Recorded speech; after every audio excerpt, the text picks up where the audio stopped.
ভারতের বিভিন্ন জায়গায় নিষিদ্ধ রাজনৈতিক দল বাংলাদেশ আওয়ামী লীগ অফিস চালু করেছে এমন অভিযোগে কড়া প্রতিক্রিয়া জানিয়েছে বাংলাদেশ সরকার। এ নিয়ে দুই দেশের মধ্যে শুরু হয়েছে কূটনৈতিক টানাপোড়েন। বুধবার এক বিবৃতিতে পররাষ্ট্র মন্ত্রণালয় জানায়, ভারতে থাকা আওয়ামী লীগের সব রাজনৈতিক অফিস অবিলম্বে বন্ধ করতে হবে।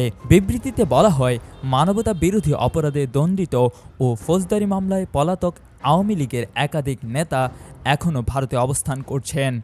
সম্প্রতি দিল্লি প্রেস ক্লাবে একটি এনজিওর ব্যানারে তারা সভা করার চেষ্টা করেন এবং সাংবাদিকদের মধ্যে প্রচারপত্র বিতরণ করেন।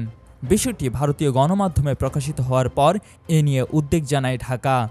বাংলাদেশ সরকার জানিয়েছে, নিষিদ্ধ রাজনৈতিক দলের নেতাকর্মীদের এ ধরনের কার্যকলাপ বাংলাদেশের জনগণ ও রাষ্ট্রের প্রতি স্পষ্ট অবমাননা।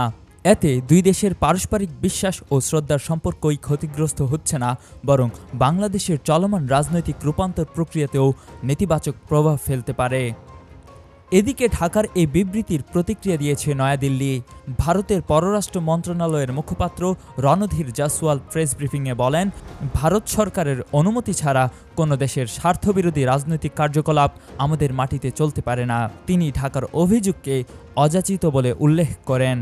ভারত আরও জানায়, তারা আশা করছে বাংলাদেশের জনগণের আকাঙ্ক্ষা ও ম্যান্ডেট নিশ্চিত করতে যত দ্রুত সম্ভব অবাধ, সুষ্ঠু ও অন্তর্ভুক্তিমূলক নির্বাচন অনুষ্ঠিত হবে। কুমিল্লার কাগজ, নিউজ ডেস্ক।